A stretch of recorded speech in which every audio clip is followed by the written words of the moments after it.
पवित्र कथा का यजमान पद ग्रहण कर अपनी संपूर्ण पीढ़ियों को तारते हुए विदिशा नगर को भी एक आनंद का लाभ प्रदान किया है। एक बार जोरदार ताली बजाकर उनके लिए भी साधुवाद। सह यजमान श्री राधिका शरण दास जी महाराज एवं काशी से, बनारस से, मां गंगा जी के पावन तट से, विश्वनाथ बाबा की पवित्र भूमि से पधारे सभी ब्राह्मण, संत, साधुजन और गुरुजन के पवित्र चरणों को प्रणाम करते हुए ये भगवान की अविरल कथा है। उधर की आवाज बढ़ाओ।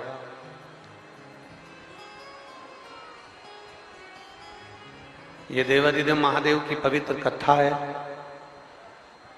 जिसका लाभ लेने के लिए आप और हम आज विराजमान हैं। आज महीने की मासिक शिवरात्रि भी है और विदिशा वालों का बड़ा सौभाग्य है जो इस पवित्र कथा का लाभ ले रहे हैं।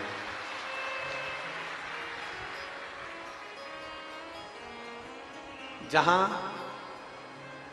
प्रेम, जहां करुणा, जहां वात्सल्यता, जहां स्नेह होता है, वहां मेरा देवादिदेव महादेव खिंचकर चले आता। हम पहले भी एक बात कथाओं के माध्यम से कहते आए हैं, आप कभी भी शिव महापुराण में नहीं जाते, आप कभी भी भगवान शंकर के शिवालय में नहीं जाते, भगवान के सत्संग में, शिव महापुराण में, भगवान शंकर के शिवालय में आप अगर जा रहे हैं, आप अगर पहुंच रहे हैं तो ये मानकर चले कि आप नहीं जा रहे। कोई मेरे भोले बाबा जी से तुम्हारा पुराना कोई संबंध होगा तो भोलेनाथ जी तुम्हें खींच कर यहाँ कथा में और शिवालय में लेकर आ जाते हैं।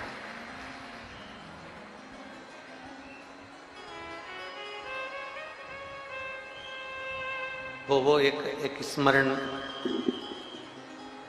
हमारे निखिलेश जी करते रहते हैं ना कि वो दुनिया वाले क्या जाने मेरा रिश्ता पुराना। ये कोई रिश्ता एक परमात्मा से, एक संबंध भगवान से, एक रिश्ता परमात्मा से आपका और हमारा जुड़ा हुआ है।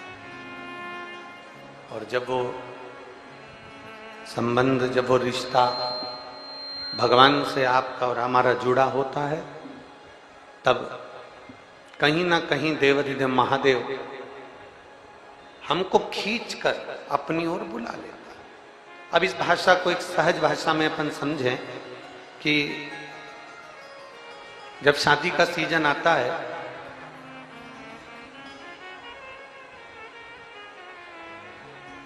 शादी के सीजन में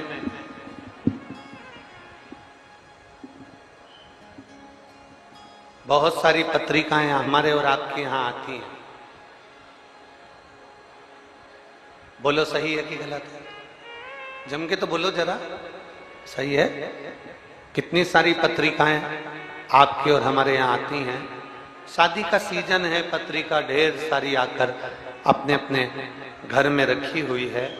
पर यहाँ इतनी सारी मेरी जीजियां बैठी हैं, इतने सारे मेरे जीजा बेटे हैं, इतनी सारी मेरी बेटियां बेटा बेटे हैं, और जितने आस्था चैनल पर कथा श्रवण कर रहे हैं, जितने फेसबुक यूट्यूब पर कथा को सुन रहे हैं, जरा विचार करिएगा, इतनी सारी पत्रिकाएं आती है, इतनी सारी शादी के इनविटेशन आते हैं, इतनी सारी शादी के कार्ड आते हैं, तो क्या हम सबके घर शादी में चले जाते हैं?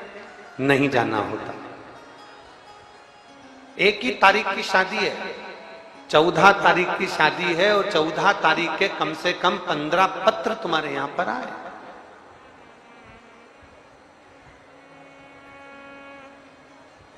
14 तारीख की शादी है और तुम्हारे घर में निमंत्रण पत्रिका 14 तारीख की कम से कम 10-12 पत्रिका तुम्हारे घर में आई है। अब तुम कितने घर जाओ, कितने घर पहुंचो? शिव महापुराण की कथा कहती है आप कितने घर में जाओगे, कितने घर में पहुंचोगे, जरा विचार तो करिए।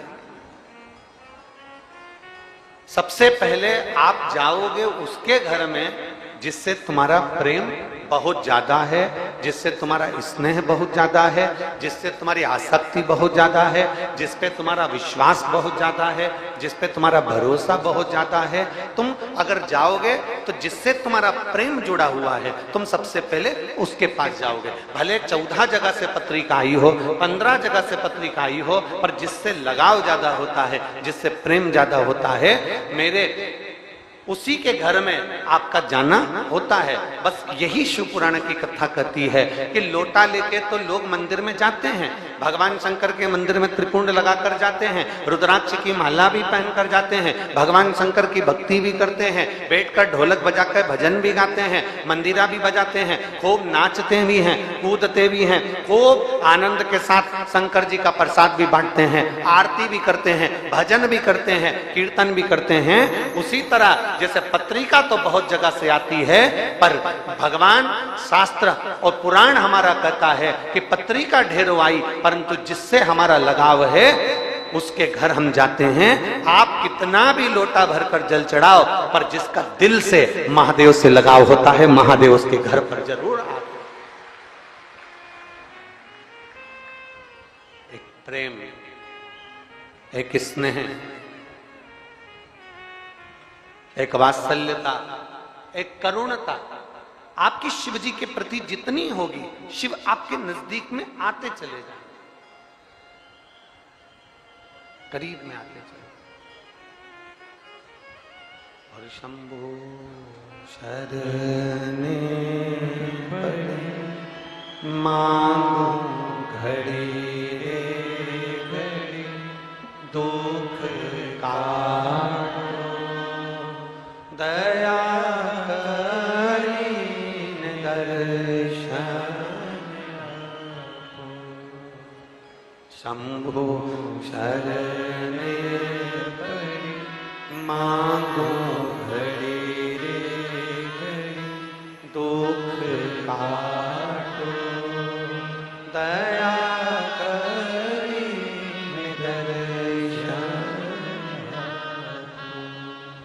आपका और हमारा प्रेम परमात्मा से होगा तो परमात्मा खींच कर हमारे पास में आएगा।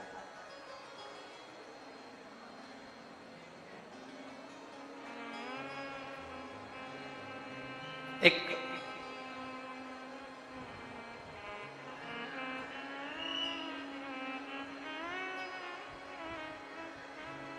बहुत सुंदर एक कथा आती है।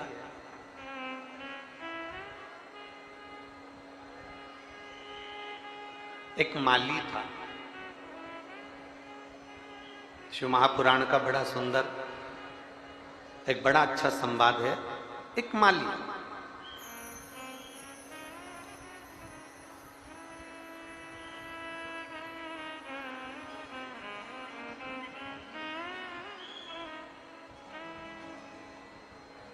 दोनों धर्म पति पत्नी दोनों मिलकर पुष्प का श्रृंगार बनाते और पुष्प का श्रृंगार बनाकर बेचा जाता।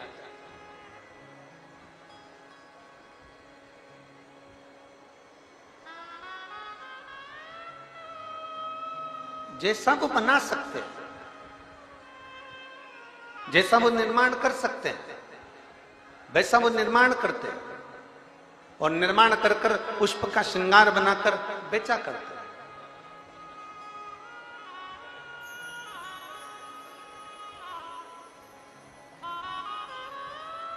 पर एक नियम उनका बड़ा प्रबल था। दोनों पति पत्नी का एक नियम बड़ा प्रबल था। अगर उनको मालूम पड़ जाए कि कोई शंकर जी के मंदिर में जा रहा है और ये पुष्प जो लेने आया है, ये जो माला लेने के लिए आया है, जो ये माला लेकर हमारे पास से जा रहा है, पुष्प लेकर जा रहा है, तो उनका नियम था कि पुष्प लेकर जाने वाले का मालूम पड़ जाए कि ये शिवालय जा रहा है, शंकर जी के मंदिर जा रहा है, शंकर जी को जल चढ़ाने जा रहा है और पुष्प लेने के लिए आया है, तो शिव महापुराण की कथा कहती है कि वो दोनों माली और मालन, दोनों माली मालन जब माला देते थे तो उसके साथ में थोड़ी सी बेलपत्र, 2-4 बेलपत्र और 2-4 पुष्प, वो माली और मालन उस डलिया में, उस टोकनी में, उस पत्ते में बांध कर लपेट कर दे देते थे कि ये जो बेलपत्र है, ये जो पुष्प है, ये आप भोलेनाथ जी को हमारी ओर से समर्पित कर दें, ये भगवान शिव को हमारी ओर से दे देना है, भगवान शंकर को हमारी ओर से समर्पित कर देना, या भगवान देवादिदेव महादेव को हमारी ओर से समर्पित कर दें।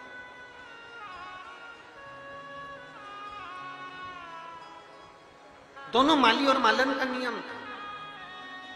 अब एक प्रसंग आपके भीतर हो, अपनी जिंदगी में एक स्मरण करिएगा, बन सके, अगर बन सके आपके जीवन में, आप जल चढ़ाने नहीं जा सकते, आप शंकर जी के मंदिर नहीं जा सकते, आप शिव के शिवालय तक नहीं पहुंच सकते, तो प्रयास करो कि हमारे नजदीक में से कोई बहन, कोई भाई, कोई परिवार का सदस्य, कोई बाजू वाला, कोई पड़ोसी अगर शंकर के मंदिर में जल चढ़ाने के लिए जा रहा है और मान लो जल चढ़ाकर आ भी रहा है ना, तो उसका मात्र कलश का या उसका मात्र हम दर्शन भी कर लेते हैं तो भगवान शंकर के शिवालय का पूरा पुण्य फल हमारे पास प्राप्त हो जाता है।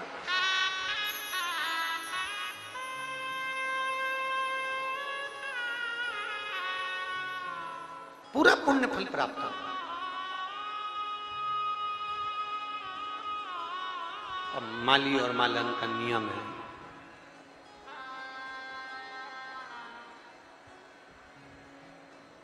माली और मालन का नियम है, और माली और मालन का नियम, अगर कोई शिवालय जा रहा है, भगवान शंकर के मंदिर जा रहा है, तो थोड़ा सा पुष्प, थोड़ी सी बेलपत्र पात्र में बांधकर डालकर दे दिया। शायद आज भी, अब इधर का विदिशा का तो हमको नहीं मालूम, पर हमारे सीहोर का तो हमको मालूम है, और भोपाल में भी जब कथा करी तो उसमें भी हमने थोड़ा सा लोगों से पूछा था कि आपके इधर भी ऐसा होता है, तो वहां भी ये मालूम पड़ा कि वहां भी लोग यही करते हैं।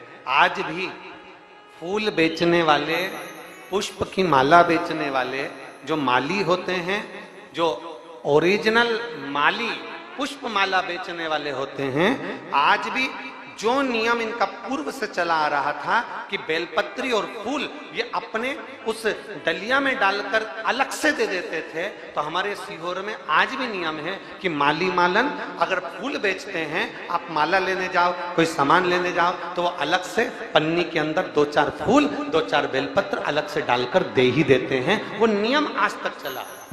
अब इधर का विदिशा का तो हमको नहीं मालूम, पर हमारे उधर का आज भी नियम है कि आप माला लेने जाओगे और कहोगे कि साहब माला दे दो, तो माला देगा तो 2 फूल या 4 फूल या जो बेलपत्र उसके पास में होगा तो बेलपत्र, फूल होगा तो फूल, पंखड़ी होगी तो पंखड़ी, वो पन्नी के अंदर डालकर दे देगा। क्यों देता है? क्योंकि आप भगवान के लिए लेकर जा रहे हो, और ये माला जो आपने खरीदी ये आपके पैसे की है, पर जो फूल 2 मैंने इसमें डाल कर दिया है, ये मेरे भाव से मेरे महादेव के लिए है, मेरे शिव के लिए समर्पित, मेरे भगवान देवादिदेव महादेव के लिए समर्पित।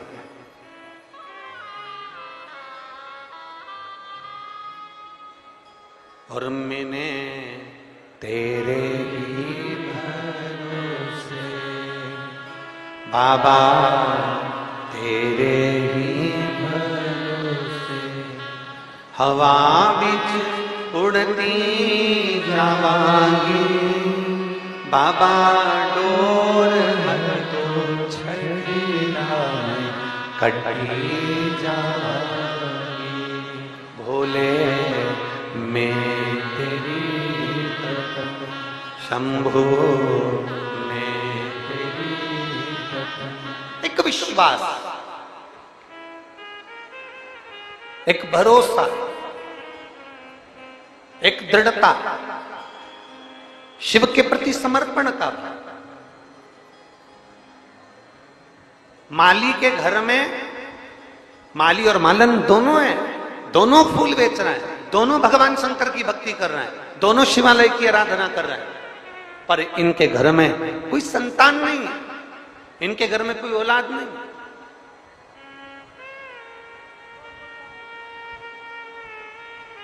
इनके घर में संतान का सुख नहीं है, इनके घर में औलाद का सुख नहीं है, इनके घर में संतान का सुख नहीं। एक दिन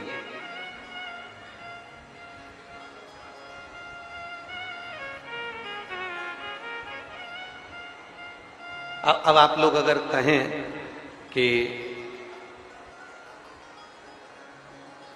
गुरुजी आप कौन से माली की कथा सुना रहे हैं, तो विष्णु पुराण में, मत्स्य पुराण में, धर्मोत्तर पुराण में, नवदुर्गा उपनिषद में माता पार्वती जी की एक सहेली का नाम है मालिनी। मां जगत जननी पार्वती जी की एक सहेली का नाम है मालिनी, जिसका स्त्री का चेहरा नहीं, हाथी का चेहरा है। अगर आप लोग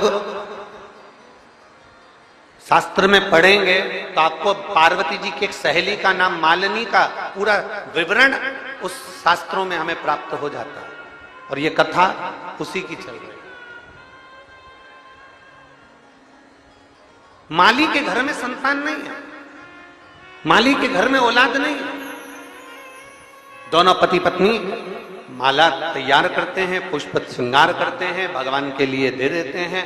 कहीं शिवालय कोई जा रहा है तो बेलपत्र डालकर दे देते हैं। ऐसा नियम चलते चलते समय निकल गया, बहुत समय निकल गया, पर इनके घर में औलाद का सुख नहीं हुआ। जब औलाद का सुख नहीं हुआ, एक दिन माली की धर्म पत्नी मालन रो रही थी, आंख से आंसू बह रहे थे, और घुट घुट पानी पीती जा रही और रोती जा रही, उसकी आंख में आंसू भरा हुआ।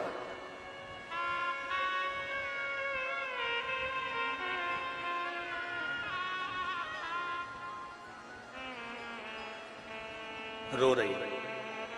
पति ने पूछा, माली ने पूछा उससे,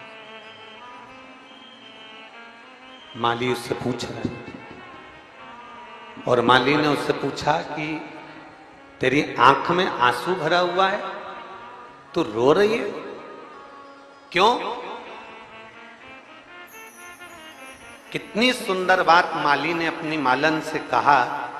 भगवान का श्रृंगार करते समय, भगवान को भोग लगाते समय, भगवान को सुलाते समय, भगवान को जगाते समय, और भगवान के लिए कोई अच्छा आयोजन करो उस समय, जब मांग में सिंदूर भरे नारी उस समय, हाथ में चूड़ा पहने नारी उस समय, पांव में बिछुड़ी पहने नारी उस समय, 16 श्रृंगार नारी कर रही हो उस समय, माली मालन से कह रहा है ये वो समय है जिस समय पर नारी या पुरुष किसी की आंख में आंसू नहीं आना चाहिए। ये वो समय है। अगर स्त्री मांग में सिंदूर भर रही है, उसकी आंख में आंसू नहीं होना चाहिए। अगर नारी चूड़ा बदल रही है, उसके आंखों में अश्रु नहीं होना चाहिए। भगवान का श्रृंगार कर रहे हो तब आंखों से आंसू नहीं बहना चाहिए। भगवान को भोग लगा रहे हो, आंख में आंसू नहीं होना चाहिए। भगवान के लिए कुछ नया, सत्यनारायण भगवान की तुमने घर में कथा रख दी, कोई हवन कर दिया, कोई क्यारी कर दी, कोई यज्ञ कर दिया, कोई हवन अनुष्ठान रख दिया, कोई महामृत्युंजय का जाप रख दिया, कोई तुमने गोपाल सहस्त्र नाम का पाठ रख दिया, श्री सूक्त पुरुष सूक्त कोई अनुष्ठान रख दिया, कोई गणेश चतुर्थी का तुमने अनुष्ठान रख दिया, तो घर में अगर अनुष्ठान हो रहा है तो तुम्हारी आंखों में यजमान जो होता है, जो भगवान का भक्त जो होता है, उसकी आंखों में जल नहीं होना चाहिए। और मालन तुम रो रही हो, मालन माली मालन से करे तू रो रही, तेरी आंख में जल, तू रो रही, तेरे नैनों से जल बह रहा है। हम जिस माला को तैयार करते हैं, हम जिस पुष्प को तैयार करते हैं, हम जिस भगवान के श्रृंगार को तैयार करते हैं, उस श्रृंगार को तैयार करते समय हम ये सोचते हैं कि ये भगवान के श्रृंगार में जाएगा, भगवान के पास जाएगा, तो रोना नहीं चाहिए। मालन तू रो रही है। मालन कहती है स्वामी मेरे घर में संतान नहीं।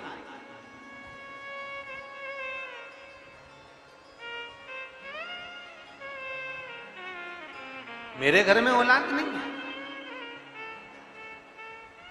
कभी मौका लगे तो दुर्गा उपनिषद के अंतर्गत यदि हम अध्ययन करें, मत्स्य पुराण में, धर्मोत्तर पुराण के अंतर्गत यदि हम अध्ययन करें तो उसमें बड़ा सुंदर बात आती है। माली ने अपनी मालन से कहा तू एक काम कर, अब रोना नहीं। सारी दुनिया के लोग मंदिर जाकर बेलपत्र चढ़ाते हैं, पुष्प का श्रृंगार करते हैं, तू एक काम कर, श्रावण का महीना चालू हो रहा है और तू भी 2 बेलपत्र और 2 लोटा जल भगवान देवाधिदेव महादेव के शिवालय पर लेकर जा। फिर निवेदन, मेरी जीजियों से, मेरे जीजाओं से, मेरी माताओं से, मेरे भाइयों से, मेरी बेटियों से, मेरे बेटाओं से, श्रावण के महीने में दिखावा कर कर मेरे भोलेनाथ जी को मत ले जाना। श्रावण के महीने में दिखावा कर कर मेरे भोले बाबा को रिझाना नहीं है। श्रावण के महीने में वो कहते हैं ना, ढेर सारे लोग मंदिर जाएंगे, ढेर सारी निमंत्रण पत्रिका आएगी, पर उसके घर हम जाते हैं जिसका प्रेम होता है। तो श्रावण में मेरे बाबा को ऐसे रिझा लेना, मेरे शंभू को, मेरे विश्वनाथ को, मेरे महाकाल राजा को, मेरे कुबेर भंडारी को ऐसे रिझा लेना कि मेरा देवाधिदेव महादेव तुम्हारे दरवाजे पर आकर खड़ा हो जाए, तुम्हारे दुख को काटने के।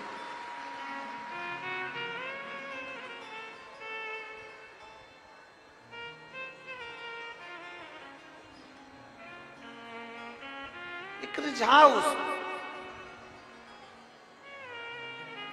कहां से लाऊं गंगा, कहां से लाऊं यमुना, कहां से लाऊं गंगा, कहां से लाऊं यमुना, कहां से लाऊं सरयू अपार पड़ी रे।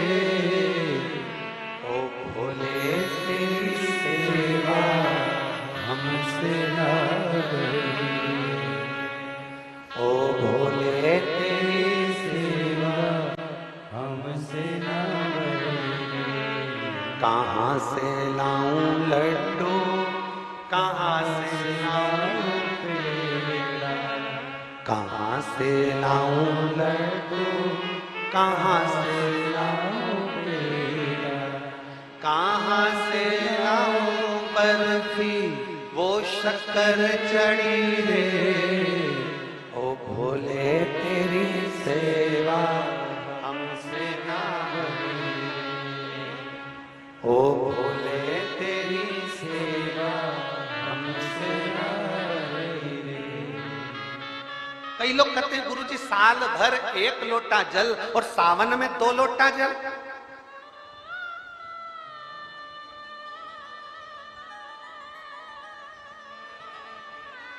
श्रावण के महीने में 2 लोटा जल।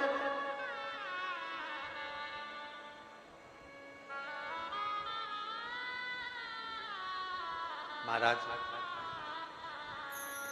2 लोटे जल से मतलब है अपनी भक्ति को श्रावण के महीने में दुगना करना। कितना करना? जम जम के बोलो जरा विदिशा वाला। दुगना अपनी भक्ति। एक पत्र है, देखिए, हम ज्यादा पत्र अभी पढ़े नहीं है।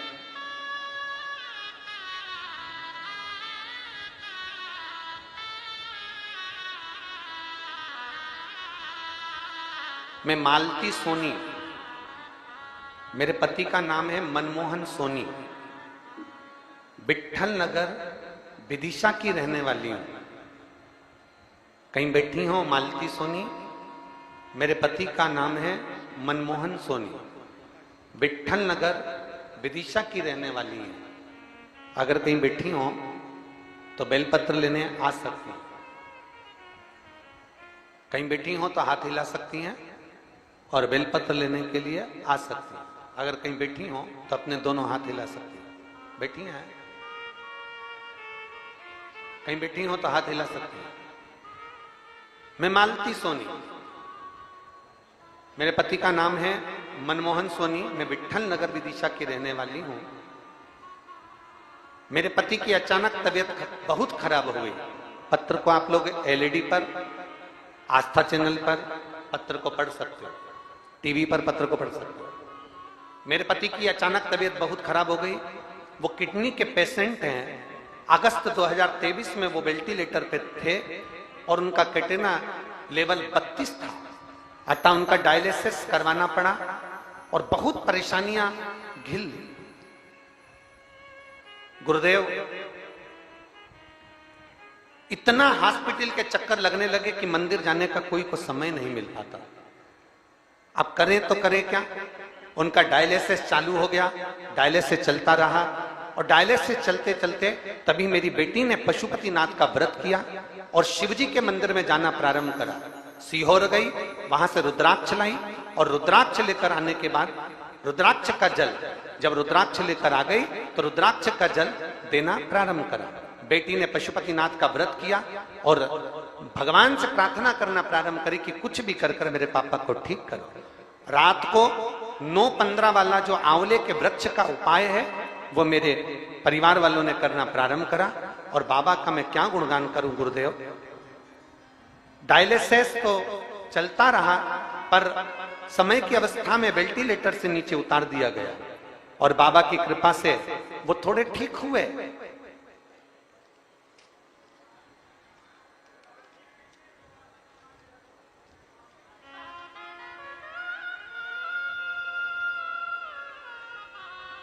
मेरे भोलेनाथ जी की कृपा का मैं क्या गुणगान करूं। रुद्राक्ष का जल देते, बेलपत्र का लाकर उनके पास में रख देते, तभी जो नहीं होना था गुरुदेव वो हो गया और उनका जो फिस्टूला बनता था वो अचानक से बनना बंद हो गया।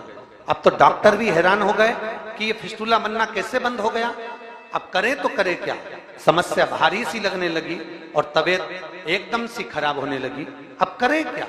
तभी फिर शिव जी के मंदिर में जाकर बेलपत्र रखी और उस बेलपत्र को उनके पास में कपड़े में लाकर रखा। शिव जी का चढ़ाया हुआ जल उनके शरीर पर लगाया और वापिस उनको डॉक्टर के पास लेकर गए। हम रोज बाबा से विनती करते थे कि इनका डायलिसिस बंद हो जाए, इनकी किडनी काम करना प्रारंभ कर दे।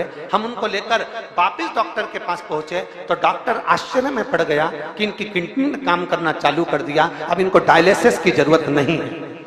ये शिव तत्व।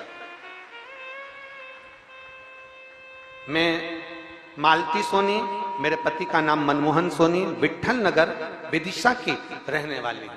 ये शिव तत्व, ये ओघड़ी, ये शंभु, ये त्रिकालदर्शी, ये कैलाश। गला पकड़ रहा है।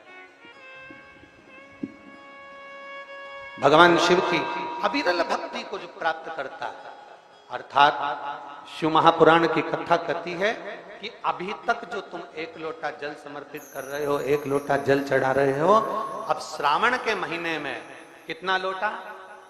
जम के बोलो जरा, 2 लोटा।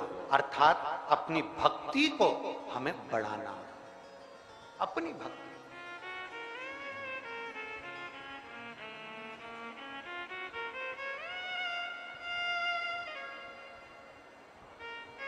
और जैसे जैसे भक्ति बढ़ती चली जाए, जैसे जैसे भक्ति और विश्वास दृढ़ होता चले जाए, उतना उतना सुख का अनुभव हमारी जिंदगी में होता चले जाए। तू रो रही है मालन, तू रो रही है?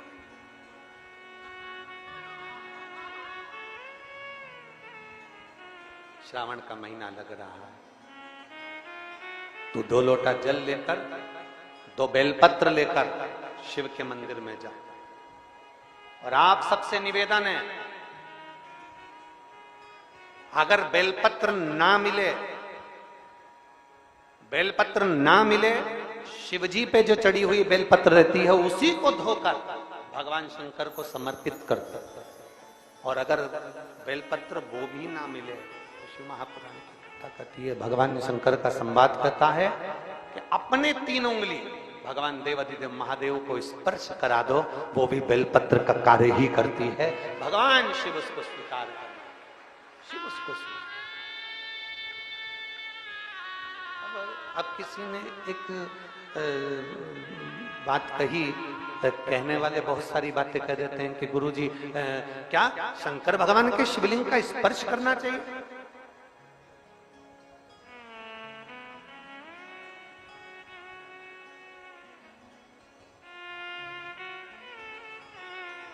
क्यों नहीं?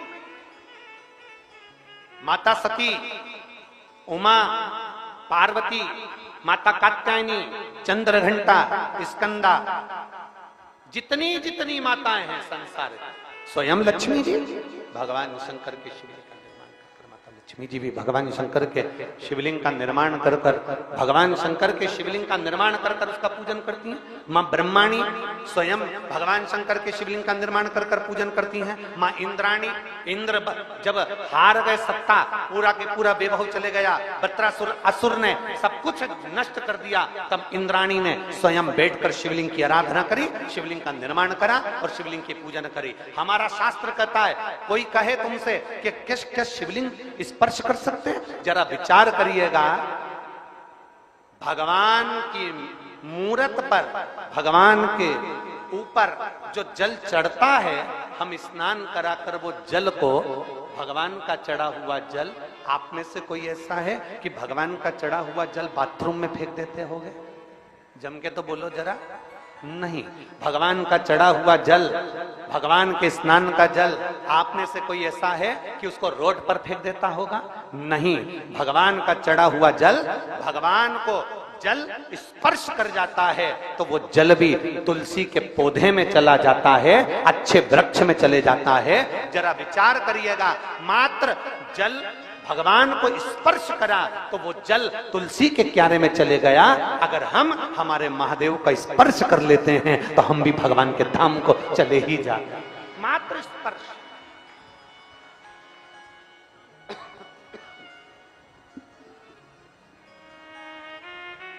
स्पर्श मात्र से हम भगवान शंकर के करीब में पहुंच जाते हैं, शिव के नजदीक में पहुंच जाते हैं, शंकर के करीब में पहुंच जाते हैं। मात्र स्पर्श।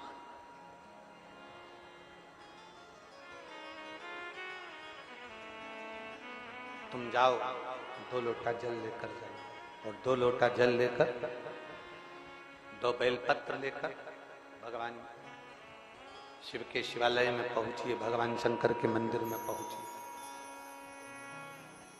चलिए। और शंभु शरणे मांगू घड़ी रे, दुख काटो दया करी दर्शन आपो। चलिए, 2 लोटे जल लेकर, मालन 2 लोटे जल लेकर, साथ में 2 बेलपत्र लेकर भगवान शंकर के शिवालय की ओर चले। भगवान शिव के शिवालय की ओर बढ़ी, शिवलिंग की ओर आगे बढ़ती चली। रोज जाए, सावन के महीने में रोज भगवान शंकर की आराधना करे, रोज भगवान शिव के मंदिर रोज जाए, शिवालय रोज जाए, प्रतिदिन।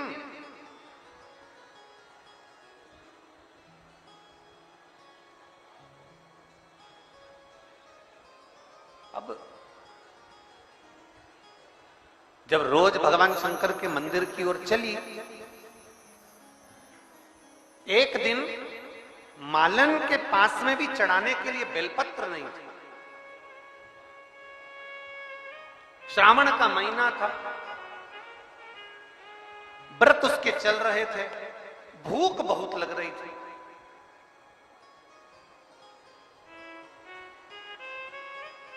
दो व्रत हैं,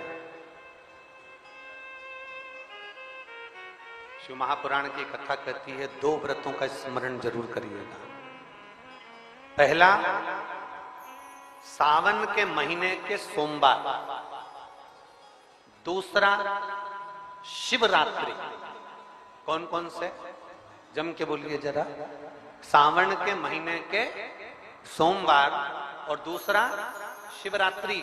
शिव महापुराण की कथा कहती है, साल भर तुम कोई व्रत करे ना करे, साल भर तुमने कोई उपास करा ना करा, अगर ये शिवरात्रि का व्रत और सावन के महीने के सोमवार का व्रत जो मनुष्य कर लेता है, उसको वर्ष भर के व्रत का सारा पुण्य अपने आप प्राप्त हो, उसको वर्ष भर के पूरे व्रत का पुण्य प्राप्त हो जाता। दो व्रत है, दो। एक व्रत है सावन के सोमवार का और दूसरा व्रत है शिवरात्रि। सावन का सोमवार और शिवरात्रि, ये दो व्रत। कितने लोग हैं यहाँ जो सावन के सोमवार का व्रत करते हैं? जरा हाथ उठाइए। सब करते हो? बहुत बढ़िया। हर हर बोल बम का नारा है। आवाज नहीं आई, जरा दमदारी से बोलो। बोल बम का नारा है, सारी समस्या का हल सावन में। दो लोटा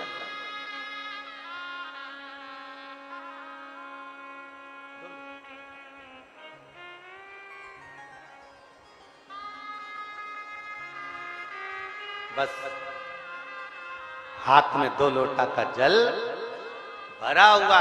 भक्ति को दुगना करना है, भजन को दुगना करना है, स्मरण को दुगना करना है, व्रत साधना को दुगना करना है।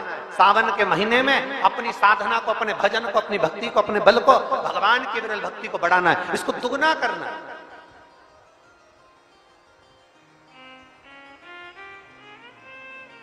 मालन को भूख लग रही है, बेलपत्र भी नहीं है, भगवान शिव को समर्पित करने के बेलपत्र भी उसके पास में नहीं। भूख लग रही, बेलपत्र भी उसके पास में। अब क्या कर, विचार कर।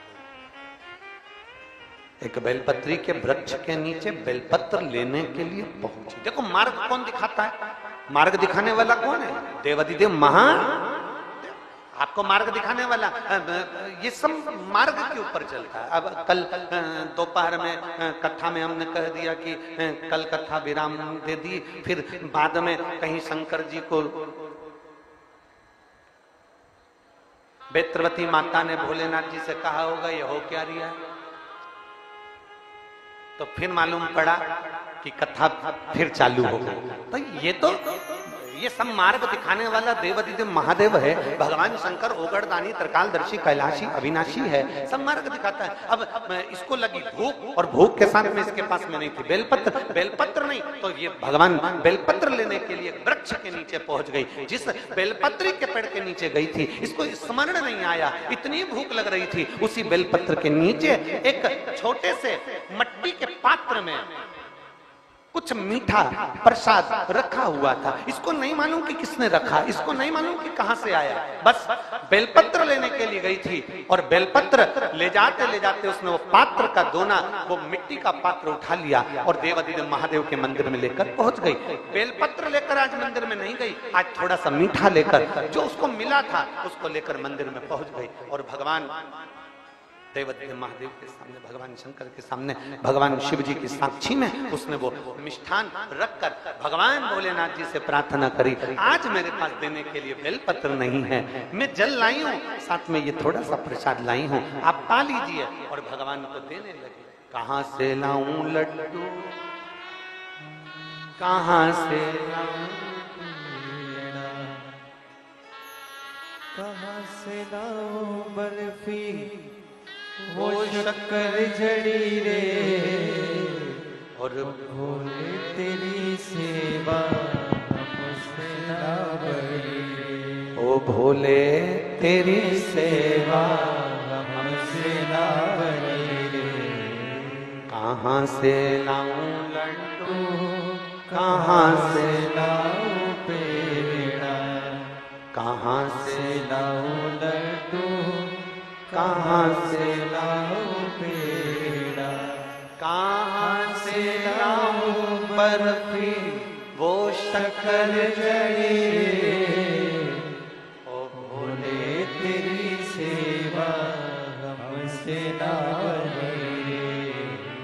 ओ पूजा की थाली में लिए खड़े रे, पूजा की थाली में लिए खड़े रे, ओ भोले तेरी सेवा हमसे ना बने रे, ओ भोले तेरी सेवा हमसे ना बने रे।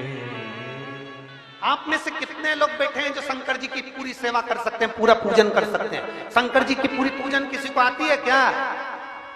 अरे जम के तो बोलो।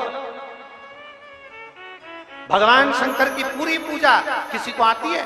स्वयं नारायण भगवान विष्णु स्वयं रूप रखकर आए और स्वयं माता पार्वती जी से कहते हैं, पार्वती तुम्हें मंत्र नहीं आता, पार्वती तुम्हें साधना नहीं आती, पार्वती तुम कोई श्लोक नहीं जानती, पार्वती तुम अक्षर नहीं जानती, पार्वती तुम शंकर की पूजा नहीं जानती, पार्वती तुम शंकर की आराधना नहीं जानती, ना तुम मंत्र, ना कोई विद्या, ना तंत्र, ना साधना, तुम भगवान शंकर की पूजन करना नहीं जानती, तुम्हें शिव कभी नहीं मिल सकते। पार्वती जी छोटी सी अवस्था में गुफा के अंदर बैठकर तप साधना में लगी थी। भगवान नारायण ने जब रूप धर कर बोला कि तुम्हें कुछ नहीं आता, पार्वती जी कहती हैं मुझे कुछ नहीं आता, बस एक काम तो आता है, लोटा भर कर जल चढ़ाना तो आता है, मेरा शंकर मुझे मिलेगा।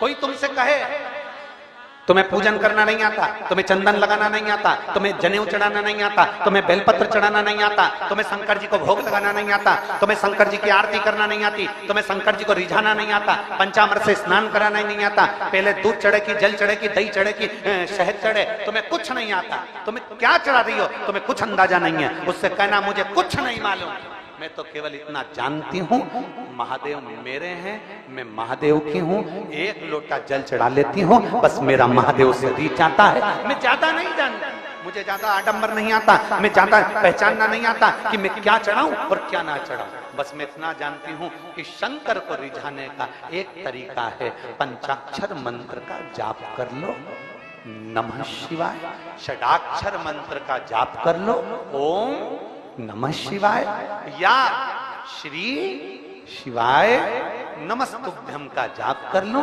या एक लोटा जल मेरे महादेव को रिझा लूं, वो भी ना बने 3 बार ताली बजाकर शिव को रिझा लूं, वो भी ना बजे तो बम्बा भोले बोल कर मैं शिव को रिझा लूं, इतना भी ना बने तो उसके शिखर का दर्शन कर कर मैं मेरे महादेव को अपना बना लूं, बस इतना जानती हूं और कुछ नहीं।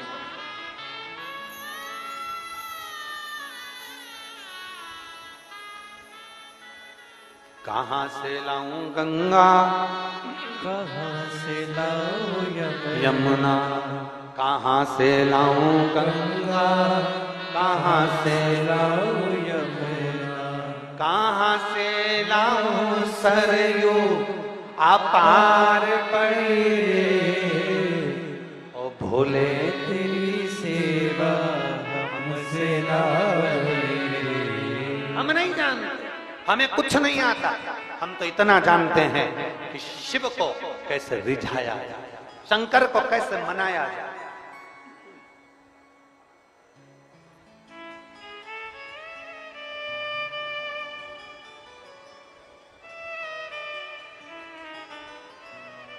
अब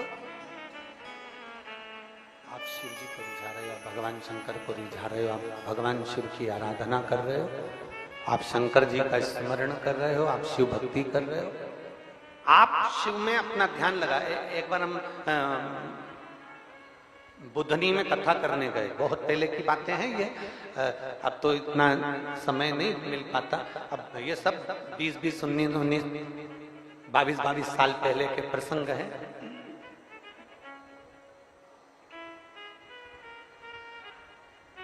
और बहुत से ऐसे प्रसंग रहते हैं जो स्मरण में बने रहते हैं। जब हम एक बार विदिशा में कथा करने के लिए आए थे 23 साल पहले, नंदवाना में छोटी छोटी गली थी विदिशा की नंदवाना में, और वहां श्रीनाथ जी की हवेली, शायद हवेली जी भी होगी, हवेली जी के पास में ही यजमान का घर था अग्रवाल जी का, जहां कथा करी थी, अनाज का काम था, भी उनके साथ कोई कमी हो गई है इसलिए वो लोग नहीं आए। तो हवेली जी से सामने वाली पट्टी में 4-5 घर छोड़ के शायद अग्रवाल धर्मशाला या कोई उस धर्मशाला पे, अब पहले तो पुरानी थी, नहीं हो गई क्या वो? अच्छा, पहले पुरानी थी, उसमें ऐसी लकड़ी की बनी हुई थी और एक बड़ा सारा हॉल था, बीच में लकड़ी के खंभे लगे हुए थे, उसी में हम रुके थे, विदिशा में आए थे, उसी में हम लोग ठहरे हुए 23 साल पहले का स्मरण। और हम आए थे कथा करने, और उससे पहले का एक प्रसंग श्रीनाथ जी की हवेली का हमको सुनने को मिला था विदिशा का, कि ठाकुर जी की हवेली में यमुनाष्टक का पाठ था, और एक विदिशा की एक माँ जो यमुना जी से इतना स्नेह करती थी, ठाकुर जी से इतना स्नेह करती थी कि वो यमुनाष्टक के पाठ में पूरा श्रृंगार कर कर पहुंच गई थी, और जैसे यमुना जी के अष्टक का पाठ का पर्दा हटा, वैसे यमुना जी का फोटो बीच में से चटक गया था और उसके प्राण छूट गए। ये विदिशा का इतिहास कहता है, ये विदिशा की कथा कहती है, मतलब विदिशा में भगवान की भक्ति को प्राप्त करने वाले, भगवान की अविरल भक्ति को संजोने वाले, भगवान की अविरल भक्ति को दिल में रखने वाले, अगर कहीं दर्शन करना हो तो एक बार विदिशा की पुण्यमय धरा पर आकर जरूर करिएगा। शिव को रिझाना, राम को रिझाना, कृष्ण को रिझाना, अविरल भक्ति को धारण करना,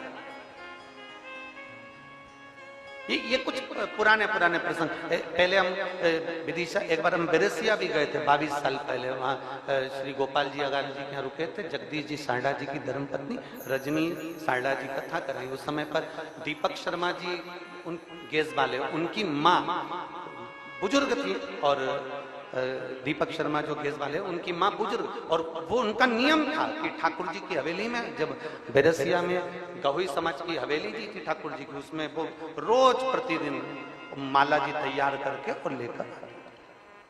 ऐसा ही एक प्रसंग बुधनी का स्मरण आता है। अब बुधनी में एक कथा करने के लिए दशहरा वाला मैदान में गए, तो एक महिला वहां आकर, जब हम छोटे ही थे तो वहां की बोली, गुरुजी, हमने कहा क्या है? मेरा पति मुझे भजन में नहीं आने देता। हमने कहा तेरे पति को भजन से क्या दिक्कत है? बस आने नहीं देता है, और मैं आ भी गई ना तो मेरे को आंख दिखाएगा और उठा के ले जाएगा। मैंने कहा तेरे पति को भजन से क्या तकलीफ है?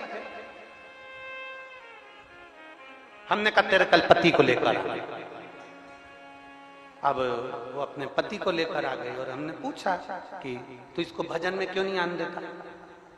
उसने कहा पहले महाराज इसको बाहर करो, पहले इसको बाहर करो।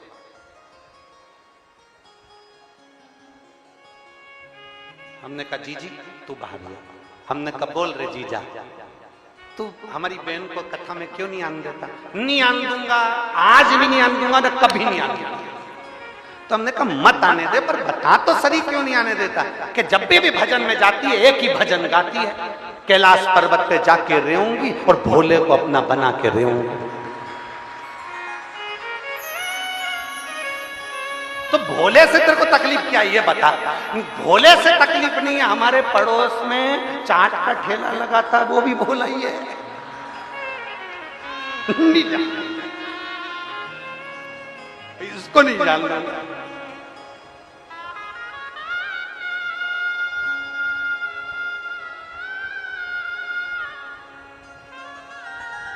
अब हमने उससे कहा कि जीजी को बुला, जीजी को बुलाया, तेरे हाथ जोड़ूं, आज के बाद तू भोले का भजन नहीं गाएगी कैलाश पर्वत पे जाके रहने वाले। तो कि नहीं गाऊंगी, कसम, आज से सौगंध खाऊंगी। अब वो शाम को फिर भजन में आ गई, और राजपूत आंटी थी, वो भजन साथ में बैठ के गाए, तो उसने फिर भजन छेड़ दिया, भोले भंडारी रे दूर करो। उसका पति फिर मेरे पास आके खड़ा हो गया, देख अभी तुम देख,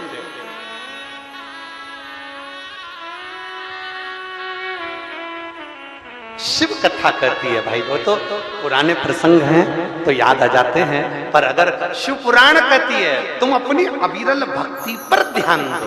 दुनिया क्या समझ रही है, दुनिया क्या बोल रही है, दुनिया क्या कर रही है, उससे मतलब नहीं होना चाहिए। क्या किसको रोइए, चादर तान के आग लगे बस्ती में, अपन रहो मस्ती में। दूसरे के चक्कर में अपन अपनी जिंदगी क्यों नाश करें। भजन करो, कीर्तन करो, स्मरण करो। परिवार वाले अगर मना करते हैं कि शिव पुराण में मत जाओ, मत जाओ। तो परिवार वाले मना कर रहे हैं कि मंदिर मत जाओ, मत जाओ। परिवार वाले तुमसे कहते हैं कि शंकर का नाम मत लो, मत लो। घर में रहो, घर में रहकर भगवान शंकर की ऐसी भक्ति करना। घर में रहकर तुम्हारे घर में जो मिट्टी का गमला हो, कोई भी पौधा हो, उस पौधे में मिट्टी को उठाकर उसका शिवलिंग बना लो, वहीं पर पूजन कर लो, वहीं पर भजन कर लो। वो मना करे कथा में मत जा, घर में बैठकर टीवी चालू करके कथा सुन लो। वो मना करे शिवालय मत जा, घर में भगवान शंकर के मंदिर न जाकर अपने घर में शिवलिंग पर जल चढ़ा लो। पर शंकर की भक्ति जरूर करो, क्योंकि शिव भक्ति के बिना जीवन का कल्याण नहीं है, पार नहीं हो सकता।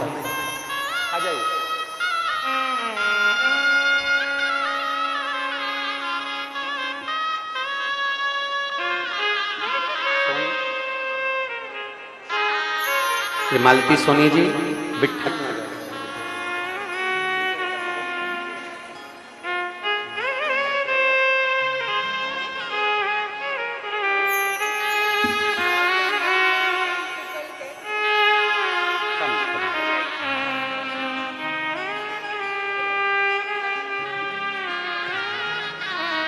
पति का डायलिसिस चल रहा था, वेंटिलेटर पे थे। डॉक्टर ने कह दिया था कि डायलिसिस लगातार चलेगा, और शिव जी पर इतना भरोसा इस जीजी ने करा, इस बहन ने करा कि अब डायलिसिस बंद हो गया और शंकर की कृपा से किडनी ने काम करना प्रारंभ किया। ये शिव भक्ति, इसको शंकर का।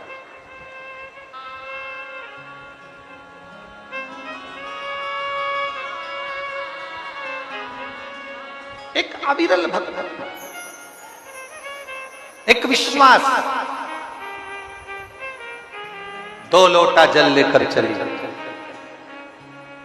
आज जल नहीं, हाथ में जल और साथ में प्रसाद शिव जी के सामने रख। मेरे पास कुछ भी नहीं है भोलेनाथ, ये बेलपत्री के पेड़ के नीचे मुझे ये प्रसाद मिला था, मैंने तुझे ला कर दिया।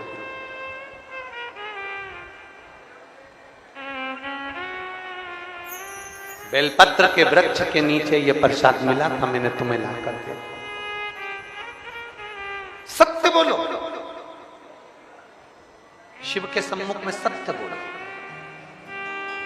पड़ोसी के घर के फूल तोड़कर लेकर अगर भगवान को चढ़ा रहे हो तो पहले भगवान से कह देना लीलाबाई के घर के।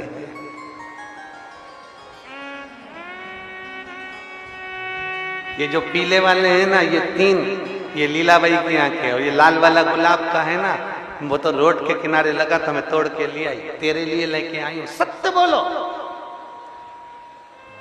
तुम्हारे भोले स्वरूप से, तुम्हारे भोले भाव से, तुम्हारे भोली मुख की वाणी से मेरा शंकर इतना प्रसन्न हो जाएगा कि तुम्हें शंकर को ढूंढने की जरूरत नहीं पड़ेगी, शंकर तुम्हें ढूंढता हुआ तुम्हारे पास आएगा। कह दो ना, हमारा है ही नहीं, कह दो ये फूल है, ये माला है, ये सब हमारा नहीं है। हमारा है क्या?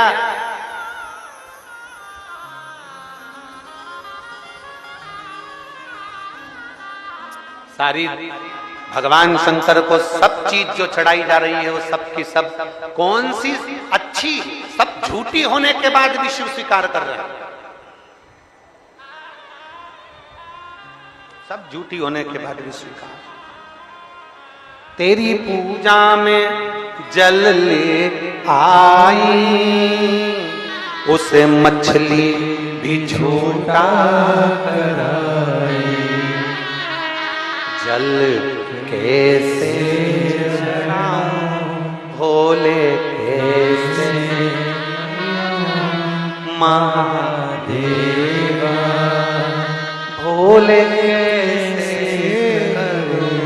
तेरी सेवा तेरी पूजा में दूध ले आए उसे बछड़ा भी झूठा कराए दूध कैसे चढ़ाऊं भोले कैसे भिजाऊं महादेवा भोले कैसे करे तेरी सेवा तेरी पूजा में फूल ले आए उसे भवरा भी झूठा कराए फूल कैसे चढ़ाऊं भोले कैसे भिजाऊं महादेवा भोले कैसे करे तेरी सेवा बाबा हम तुझे जल चढ़ाते हैं वो मछली का झूठा बाबा हम तुझे दूध चढ़ाते हैं तो दूध निकालने वाला पहले बछड़े को छोड़ता है बछड़े को छोड़ता है जब बछड़ा दूध पीता है बछड़े को हटा लेता है तब दूध निकालता है तो दूध भी झूठा जल भी झूठा फूल चढ़ाती हूँ वो फूल भंवरे का झूठा इल्ली का झूठा मक्खी का झूठा बाबा तुझे अगर मिठाई का भोग लगाऊं वो भी झूठा है हे बाबा संसार में हम जन्मे हैं ये संसार भी झूठा है पर तू जल को स्वीकार करता है झूठे दूध को स्वीकार करता है झूठी शहद को स्वीकार करता है झूठे दही को स्वीकार करता है और झूठे मिष्ठान को स्वीकार कर लेता है तो मेरे जैसे झूठे को भी स्वीकार कर लेना बस इतनी कृपा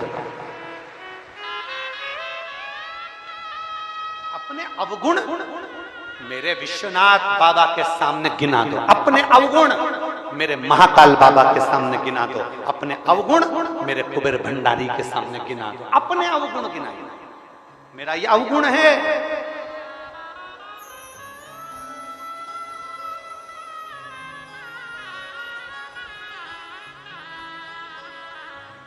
अपना अवगुण जरूर गिना मंदिर में जाकर अपना यश गुण मत गाओ मैंने ये करा मैंने भोजन कराया मैंने भंडारा करा सोमवार का व्रत करा प्रदोष का व्रत करा शिवरात्रि का व्रत करा मैंने साबूदाने की खिचड़ी बनाई थी तो मैं भोग लगाई थी मैंने 3 बार 3 प्रदोष मैंने शंकर जी का अभिषेक किया मैंने ब्राह्मण को घर पे बुलाकर उनको दक्षिणा दी ऐसा करा वैसा करा ना ना ना ना महापुराण की कथा कहती है शंकर के लिए करा गया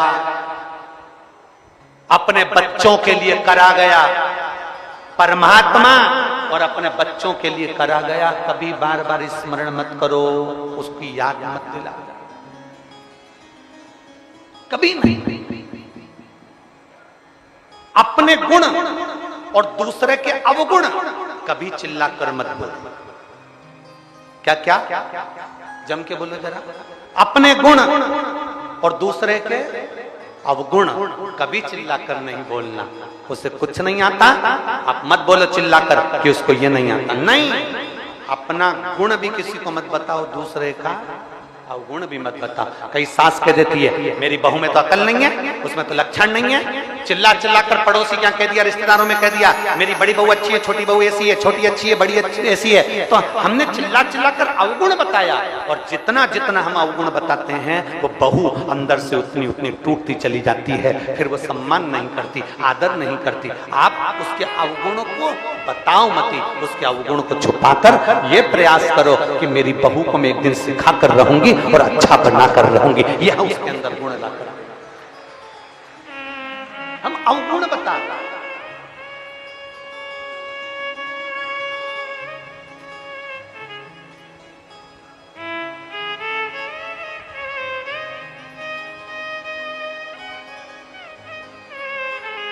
मालनी वो मालन पहुंच गई और क्या कह रही है ये तो मुझे बेलपत्र के वृक्ष के नीचे मिला आपके लिए लेकर आई प्रणाम करती हूँ आपको आप पा लीजिए शंकर जी से कह रही है आप पाओ पाओ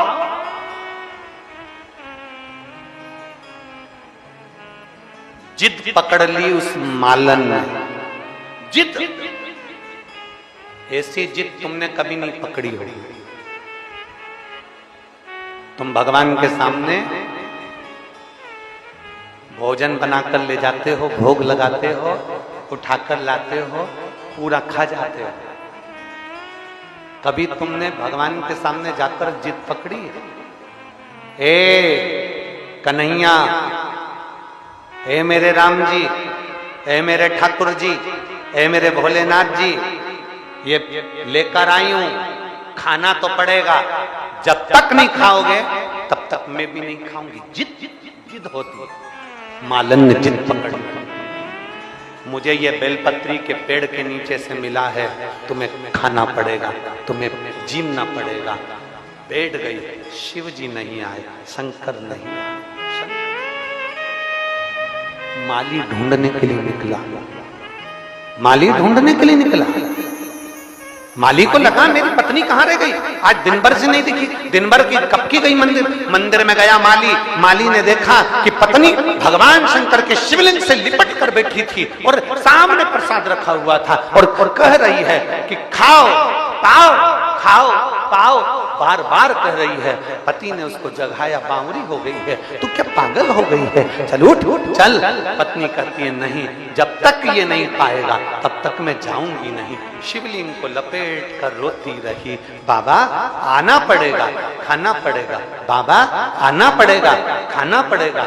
अब तो बाबा था, कभी अपने असली स्वरूप में मेरा बाबा नहीं आता।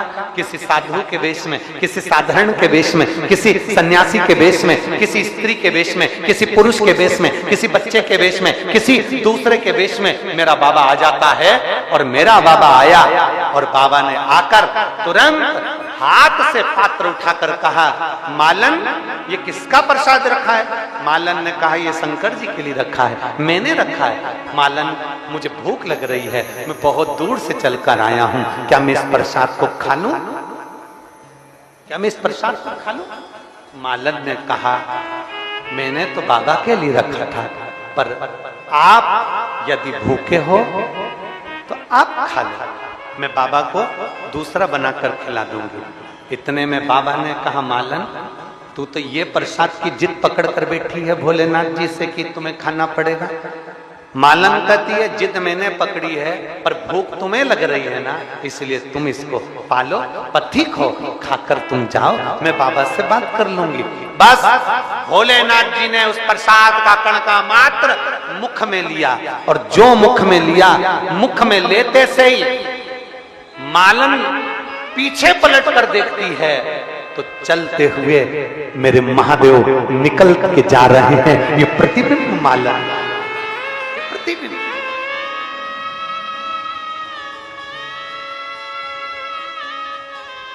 आंख से आंसू बहते हैं।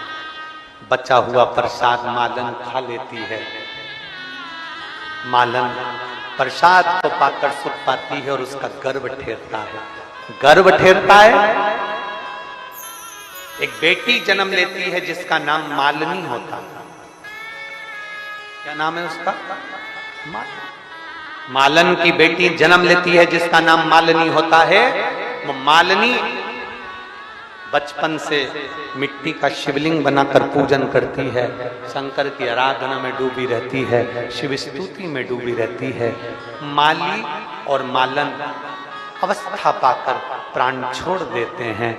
मालिनी अकेली रह जाती है। फूल बेचती, माला बनाती, माला श्रृंगार बनाती, बेचती और अपना यापन करती। समय की अवस्था में मालिनी के भी प्राण छूट जाते हैं। प्राण छूटने के बाद मालिनी शंकर का श्रृंगार करते करते प्राणों को छोड़ती है, तो पार्वती जी की सहेली बनकर निवास कर लेती है।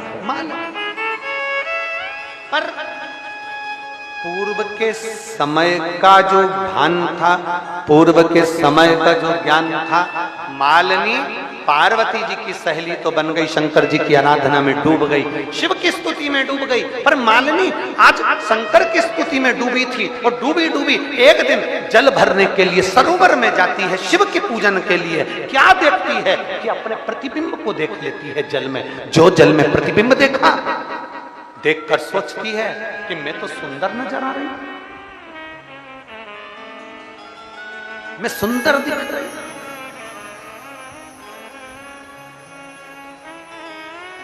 मालिनी को लगा कि मैं सुंदर नजर आ रही हूं। हो सकता है मेरी ये सुंदरता शिव की पूजन में बांधा बन जाए। मालिनी गई, पार्वती जी के चरणों में बैठ गई। पार्वती जी ने पूछा, मालिनी तुम मौन चुप क्यों, किस लिए? मालिनी कहती है, आज तक मैंने महादेव जी से कुछ नहीं मांगा, पार्वती माँ आपसे कुछ नहीं मांगा। आज मेरा मन करता है मैं आपसे कुछ मांग लूं। आज मेरा मन करता है मैं आपसे कुछ मांगू। मांगो, क्या चाहिए? पार्वती जी मुझे हाथी का मुंह लगा दो। मुझे सुंदर नहीं बनना है, मेरे को हाथी का मुख लगा दो। मालिनी को समझाया पार्वती जी ने, पर मानी नहीं।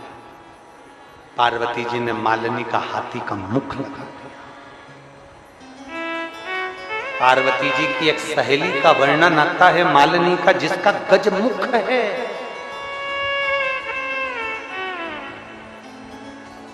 गजमुख, जिसको गणेश जी महाराज की धाय माता के रूप में भी माना गया कि गणेश जी महाराज को मालिनी अपनी गोदी में खिलाती है। गजानन गजमुख है, गजमुख। शिव को रिझाने के लिए बहुत सारे धन दौलत संपदा और बहुत सारी वस्तुओं की जरूरत नहीं है। मालिनी का चरित्र कहता है, मां पार्वती जी की सखी का चरित्र कहता है कि एक लोटा जल से भी आप शिव को रिझा सकते हो। बस अपना हृदय भोला रखना, साफ रखना, निर्मल रखना। एक पत्र है,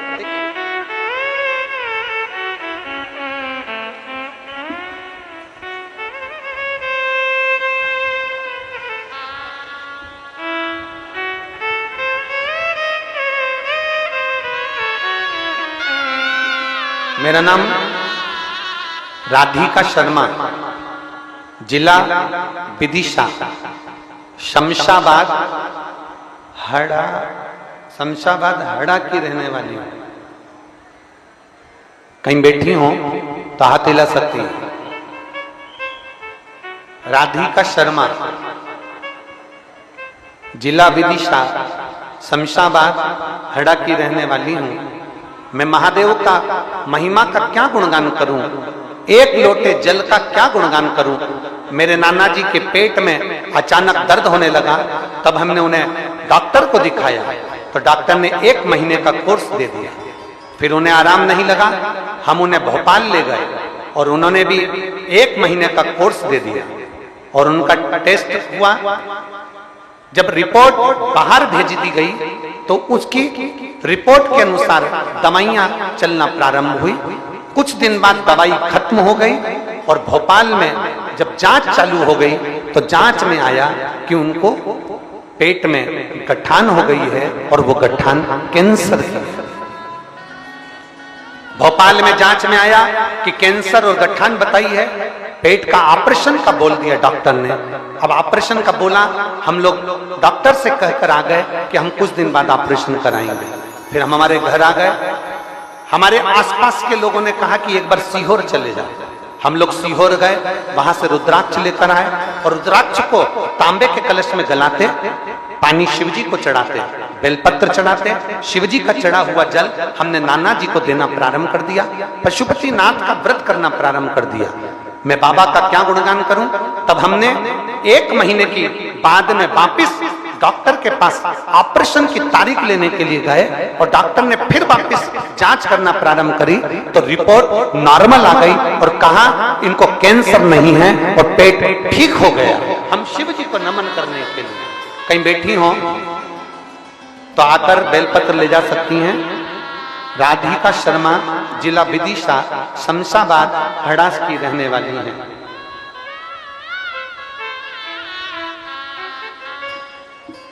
और मैंने तेरे ही भरोसे बाबा तेरे ही भरोसे हवा बिच उड़ती जावांगी बाबा डोर हथो छठी लावे कटी जावांगी। शिव को रिझे भगवान शिव को प्राप्त और धीमा बजाओ भोलानाथ डमरू धीमा बजाओ धीमा बजाओ भोलानाथ डमरू धीमा बजाओ धीमा बजाओ भोलानाथ डमरू धीमा बजाओ धीमा बजाओ भोलानाथ डमरू धीमा बजाओ धीमा बजाओ भोला धीमा बजाओ धीमा बजाओ भोला धीमा बजाओ धीमा बजाओ भोला धीमा बजाओ धीमा बजाओ भोला धीमा बजाओ अरे धीमा बजाओ भोलानाथ डमरू धीमा बजाओ धीमा बजाओ भोलानाथ डमरू धीमा बजाओ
सुन के ब्रह्मा जी आए, डमरू की धुन सुन के ब्रह्मा जी आए, ब्रह्मा जी आए संगे ब्रह्मणी को लाए, ब्रह्मा जी आए संगे ब्रह्मणी को लाए। धीमा बजाओ भोलानाथ डमरू, धीमा बजाओ, धीमा बजाओ भोलानाथ डमरू, धीमा बजाओ, धीमा बजाओ भोलानाथ डमरू, धीमा बजाओ, धीमा बजाओ भोला, धीमा बजाओ भोला, धीमा बजाओ, धीमा बजाओ भोला,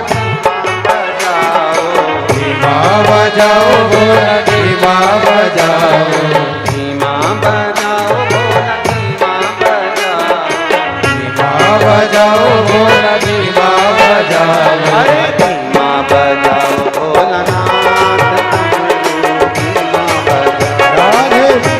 बजाओ भोलानाथ डमरू, धीमा बजाओ, धीमा बजाओ भोलानाथ डमरू, धीमा बजाओ, धीमा बजाओ भोलानाथ डमरू, धीमा बजाओ, डमरू धीमा बजाओ, डमरू धीमा बजाओ, डमरू धीमा बजाओ, डमरू धीमा बजाओ, डमरू धीमा बजाओ, डमरू धीमा बजाओ, डमरू धीमा बजाओ, डमरू धीमा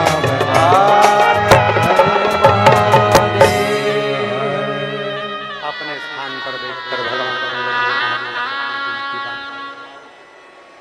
मन से बाबा को प्रार्थना करिए, दिल से भगवान देव महादेव से अपने मन की बड़े भाव से कहिए, भगवान शिव स्वीकार करें।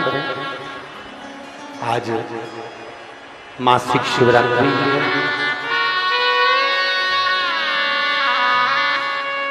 दिल से भगवान देवाधिदेव महादेव से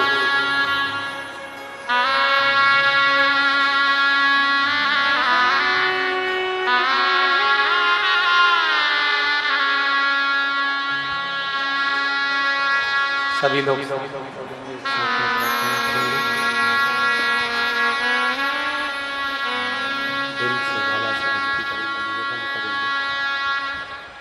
भगवान शिव से अपने मन की बात बड़े भाव के साथ दिल से बाबा से प्रार्थना करेंगे।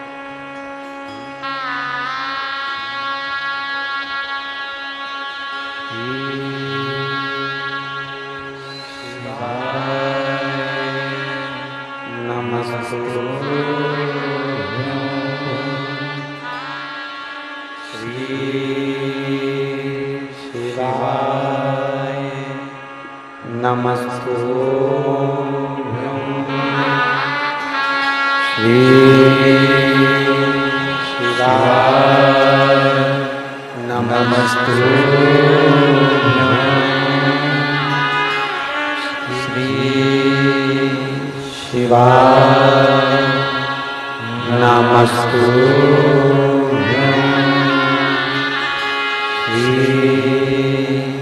शिवाय, नमस्तुभ्यं।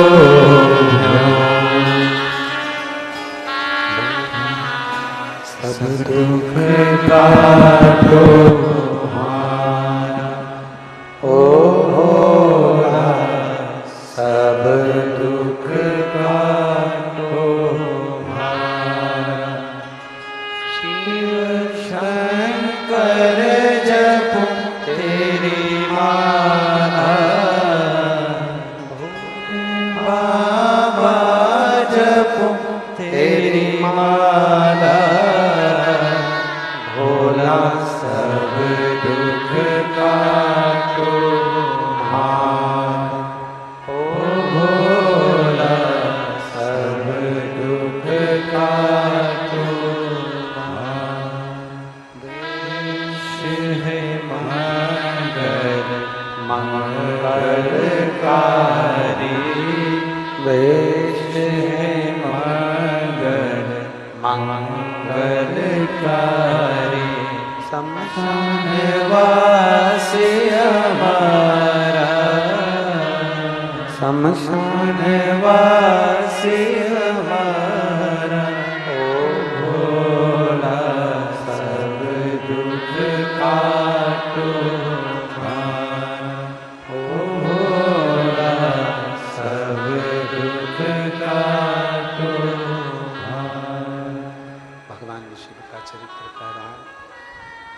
भगवान शंकर का संवाद कर रहा है, शिव महापुराण की कथा कर रही है, भगवान देवाधिदेव महादेव का चरित्र कर रहा है। एक विश्वास के साथ में शिव को प्राप्त किया जा सकता है।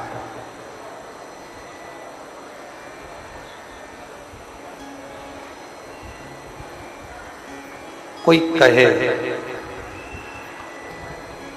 तुम्हें क्या शिव की स्तुति आती है, शिव का मंत्र आता है, शिव की साधना आती है, शिव का कोई जाप आता है, शिव का कोई पाठ आता है? हमें कुछ नहीं आता, केवल देवाधिदेव महादेव को रिझाना आता है, भगवान शंकर को रिझाना आता है। भगवान शंकर को केवल रिझाना आता है, उनको प्राप्त करना आता है।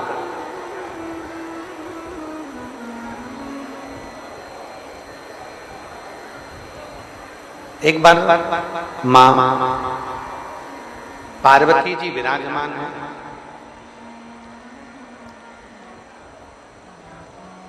तारकासुर के 3 रिटर्न नहीं आ रहा है, गला अलग पकड़ रहा है।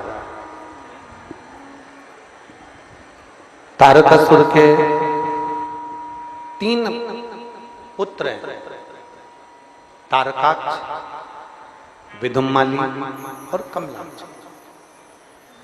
3।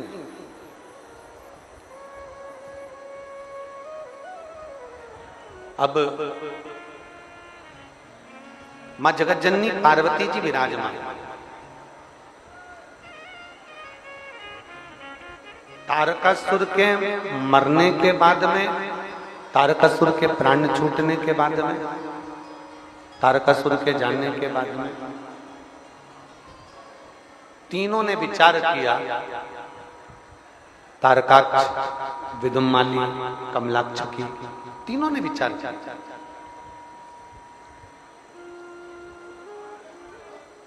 हम कभी मरे ही ना, हमारे प्राण छूटे ही नहीं। ऐसा कोई उपाय किया जाए, ऐसा कुछ किया जाए जिससे हमारे प्राण ही ना छूटे। दुनिया केवल यही सोचती है, संपूर्ण ब्रह्मांड यही सोचता है कि हमने जितना कमा के रख लिया है, जितना जोड़ कर रख लिया है, अब हमें मरना नहीं है। बस अब कुछ भी ऐसा हो जाए कि हमारे को ऐसी अमर बूटी मिल जाए जिससे हमारे प्राण ना छूटे, हमारे प्राण ना छूटे, ऐसी कोई अमर बूटी हमको प्राप्त हो जाए।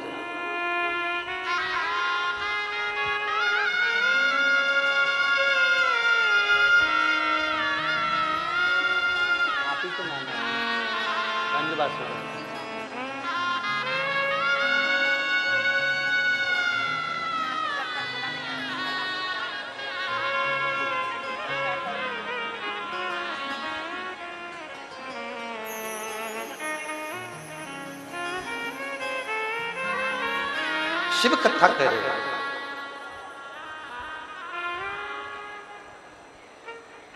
हमने पहले भी कथा में कहा है कि बादाम खाओगे तो भी मरना है और नहीं खाओगे, बोलो तो जम के, तो भी मरना है। पार्लर जाओगे तो भी मरना है और नहीं जाओगे तो भी मरना है।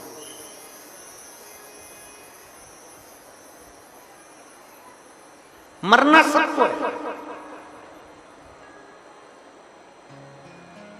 प्राण सबके छूटना,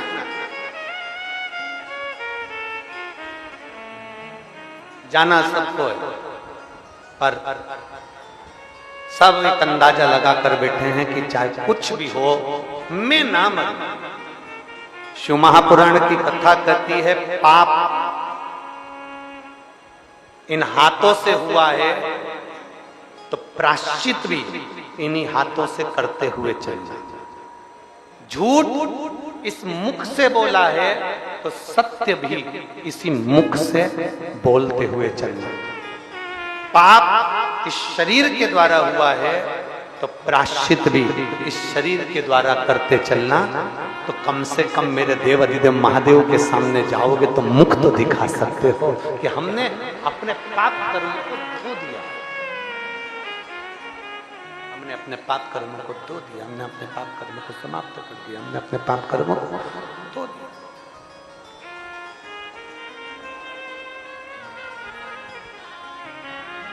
फिर निवेदन, अरे मत बुरे कर्म कर बंदे वरना पछताएगा, भगवान की आंखों से तू बच नहीं पाएगा, तू बच नहीं पाएगा। अरे ओ अज्ञानी मत करना दानी, तेरे कर्म का फल भी तू ही पाएगा,